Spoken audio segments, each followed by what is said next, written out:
कोई भी फिल्म असल मायने में उसी दिन कामयाब हो जाती है जब उसको बनाने वाले से कहीं ज्यादा उसे देखने वाले उसका प्रचार करने लगते हैं। इस मामले में सबसे ताजा तरीन और बेहतरीन उदाहरण है film Pushpa the rise. Film ने साउथ की 4 भाषाओं में तो जमकर कमाई की ही है, हिंदी में भी बेहद कामयाब साबित हुई और उसकी सबसे बड़ी वजह बनी आम लोगों द्वारा सोशल मीडिया के जरिए धुआंधार प्रचार, जो कि बहुत ही कम फिल्मों को नसीब होता है। आज के दौर में जहां फिल्मों को लेकर हर हफ्ते दर्शकों का टेस्ट बदल जाता है, वहीं पुष्पा फिल्म लगभग 2 महीनों से सबके दिलों पर राज कर रही है। इस बेहद कामयाब फिल्म से जुड़ी ढेरों दिलचस्प बातें और इससे जुड़े कुछ रोचक किस्से आज के वीडियो में हम आपको बताने वाले हैं, तो बने रहे वीडियो में हमारे साथ। नमस्कार, मेरा नाम है अनुराग सूर्यवंशी और आप देख रहे हैं नारद टीवी की खास श्रृंखला फिल्मी फैक्ट्स।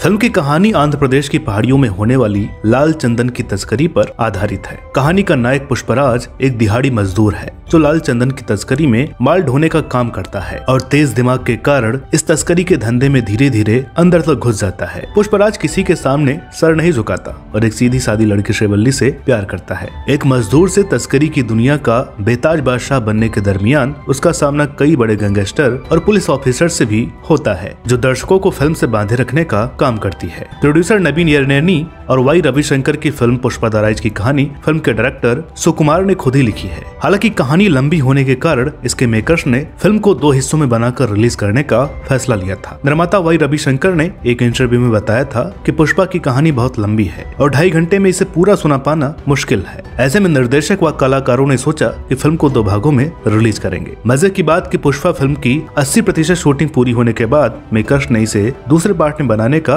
विचार किया। इसकी प्रेरणा इन्हें बाहुबली की कामयाबी से मिली। गोल्ड माइन टेलीफिल्म्स के डायरेक्टर मनीष शाह, उन्होंने बॉलीवुड हंगामा को दिए गए एक इंटरव्यू में बताया था कि पुष्पा द रूल की शूटिंग इस साल मार्च या अप्रैल में शुरू हो सकती है। उन्होंने बताया कि पुष्पा 2 की शूटिंग करीब 250 दिनों तक चलेगी। पुष्पा के पहले भाग की शूटिंग 210 दिनों तक चली थी। उम्मीद की जा रही है कि साल 2023 तक पुष्पा 2 रिलीज हो सकती है। पुष्पा फिल्म की शूटिंग 210 दिनों तक चली थी, जिसके बारे में बात करते हुए अल्लू अर्जुन ने एक इंटरव्यू में कहा था कि कहने को तो यह सिर्फ एक ही फिल्म है, लेकिन पुष्पा की शूटिंग के दौरान उन्हें एक बार में 4 फिल्में करने की तरह महसूस हुआ था। लाल चंदन की तस्करी पर आधारित इस फिल्म की शूटिंग दक्षिण भारत के कई हिस्सों में की गई थी। फिल्म की मेन शूटिंग आंध्र प्रदेश के फॉरेस्ट विलेज मरेदुमुल्ली में की गई थी, जो कि बेहद ही खूबसूरत है। पुष्पा फिल्म के लिए रोजाना 500 लोगों की जरूरत होती थी और फिल्म की यूनिट को जंगल ले जाने के लिए मेकर्स रोजाना 300 गाड़ियों का इस्तेमाल किया करते थे। बताया जाता है कि फिल्म के एक सीन को फिल्माने के लिए 1500 लोगों को इकट्ठा किया गया था ताकि भीड़ का सीन एकदम ओरिजिनल लगे। यहाँ तक कि गाने में भी 1000 लोगों को लेना पड़ा था। दोस्तों, फिल्म में दिखाई गई लाल चंदन की लकड़ी, जो की एकदम रियल लगती है, दरअसल फाइबर और फॉर्म से बनी हुई थी, जो हजारों की संख्या में बनाई गई थी। फिल्म के आर्ट डिपार्टमेंट में लाल चंदन की लकड़ी के लिए तो छोटी सी फैक्ट्री तक खड़ी कर दी गई थी, जो एकदम रियल लगती है। फिल्म में आर्ट डिपार्टमेंट का काम डिजाइनर मोनिका और रामकृष्ण ने किया था। जंगल में हुई शूटिंग के दौरान मेकर्स को चंदन की तस्करी के ट्रांसपोर्ट वाले सीन को शूट करने में अच्छी खासी दिक्कत होती थी, क्योंकि रास्ते बहुत खराब थे। ऐसे में कई जगहों पर टीम ने कच्ची सड़कें बनाई ताकि आसानी से गाड़ियां जा सके। दोस्तों, फिल्म की शूटिंग के दौरान एक बड़ा ही दिलचस्प वाकया भी हुआ था, जिसने कुछ देर के लिए सबको परेशानी में डाल दिया। दरअसल इस फिल्म की शूटिंग कुछ दिनों तक केरल के जंगलों में भी की गई थी। एक दिन जब फिल्म की गाड़ियां क्रू को लेकर शूटिंग से वापस आ रही थी, तो पुलिस ने उन्हें रास्ते में ही रोक लिया और सारे प्रूफ दिखाने के बाद भी पुलिस वालों ने उनकी बातों पर विश्वास नहीं किया कि वह लाल चंदन की लकड़ी नहीं बल्कि फोम और फाइबर के लट्ठे हैं। हालांकि बाद में पुलिस को यकीन हुआ कि यहाँ फिल्म की शूटिंग हो रही थी।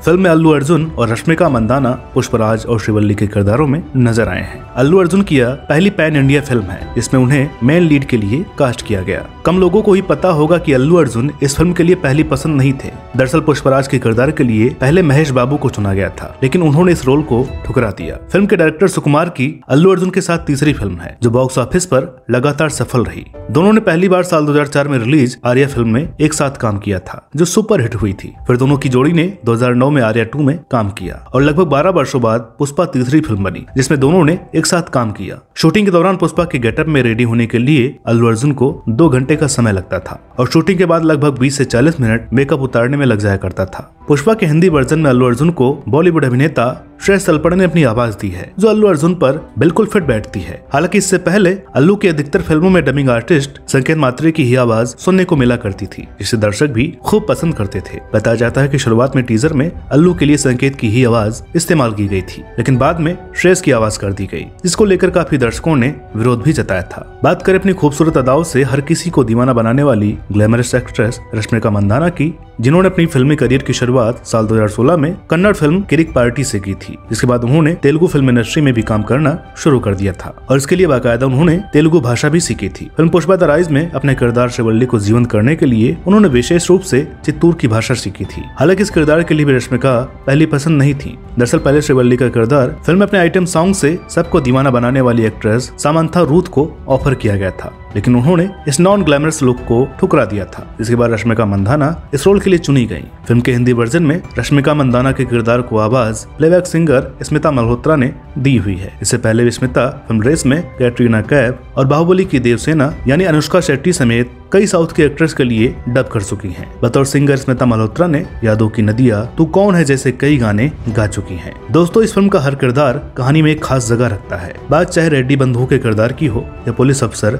भंवर सिंह शेखावत की। फिल्म में अल्लू अर्जुन और रश्मिका मंदाना के अलावा फहद फासिल, धनंजय, राव रमेश, सुनील मंगलम, अनुसुईया भारद्वाज और अजय घोष जैसे कई बेहतरीन एक्टर हैं। फिल्म में सुनील मंगलम शेणु नाम के खलनायक की भूमिका में नजर आए हैं। हालांकि वो बतौर कॉमेडियन ज्यादा जाने जाते हैं। इस फिल्म के जरिए मलयालम अभिनेता फहद फाजिल और कन्नड़ अभिनेता धनंजय ने तेलुगु फिल्म में अपना डेब्यू किया है। हालांकि फहद द्वारा निभाए भंवर सिंह शेखावत के रोल के लिए सबसे पहले विजय सेतुपति को चुना गया था, लेकिन डेट्स की कमी की वजह से उन्होंने यह रोल ठुकरा दिया, जिसके बाद यह रोल फहद फाजिल को मिल गया।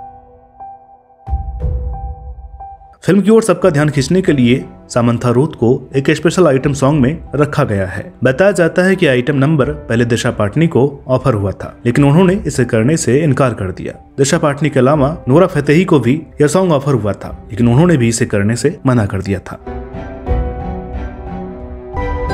दोस्तों, पुष्पा फिल्म का टीजर अप्रैल 2021 में रिलीज हुआ था, जिसे दर्शकों ने बहुत पसंद किया था। निर्माताओं के अनुसार पुष्पा का टीजर टॉलीवुड में 1.5 मिलियन लाइक्स के साथ सबसे अधिक पसंद किया जाने वाला टीजर बनाकर इतिहास रच चुका है।